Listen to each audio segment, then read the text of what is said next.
자, 보시면 천장 부분에 굉장히 심하게 곰팡이가 폈어요. 그죠? 이런 경우가 보통 어디에서 좀 많이 피냐면 지하나 반지하에서 이런 경우가 참 많거나 또는 천장 부분 같은 경우에는 탑층 꼭대기에서 많이 핍니다. 근데 대체적으로 지금 상황으로 봤을 때는 반지하인 것 같아요. 또는 지하 쪽에. 왜냐면 자, 왼쪽에 보시면 이렇게 폼블록이 이렇게 붙어 있단 말이에요. 그러면 여기도 뭔가 문제가 있어서 붙였을 확률이 굉장히 높습니다.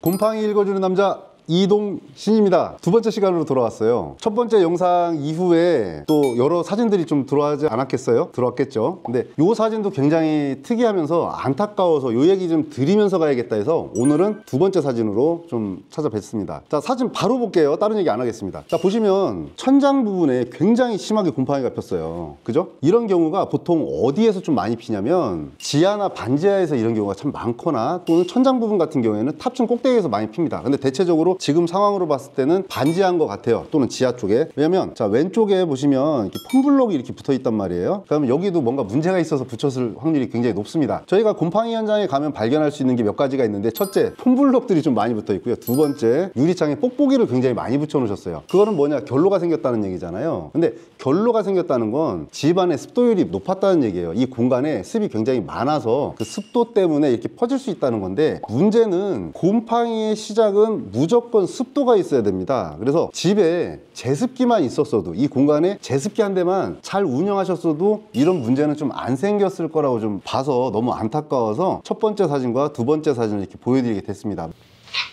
이쯤 되면 구독 눌러줄 수 있잖아요.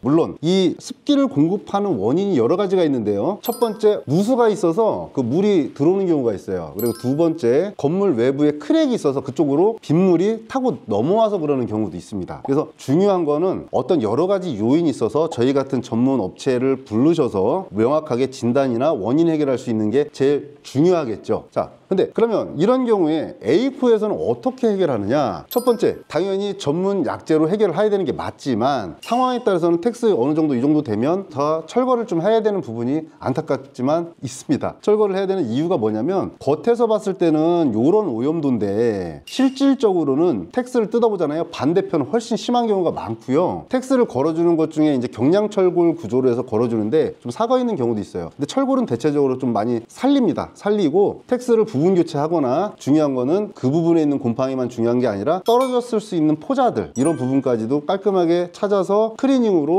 명확하게 좀 없애주고요. 공간 살균까지도 같이 진행을 해드리고 있어요. 그래서 재질 자체를 바꾸시는 방법도 있지만, 오늘 이 사진의 포인트는 심하다 이거보다도 이런 부분들에 있을 때 제습기만 잘 관리하셔도, 즉 반지하, 지하, 이런 뭐 노래 연습실 또는 어떤 주점이라든가 이런 부분은 꼭 제습기 꼭 활용하세요. 제습기 하나만 있어도 업체 안 불러도 된단 말입니다. 그럼 저희가 갔을 때 추가적인 어떠한 그런 비용이 발생이 안 될 수 있잖아요. 그래서 오늘 이 영상은 반지하에서 뭔가 사업을 하고 계시거나 또는 소상공인분들이 이렇게 운영을 하시거나 어떤 연습실을 운영하신 분들 같은 경우에는 꼭 제습기를 쓰자. 그게 오늘의 결론입니다. 다음 영상도 또 이렇게 문의 주시면 요거에 대해서 좀 설명을 좀 드리도록 하겠습니다. 다음 시간에 또 뵐 수 있으면 좋겠습니다.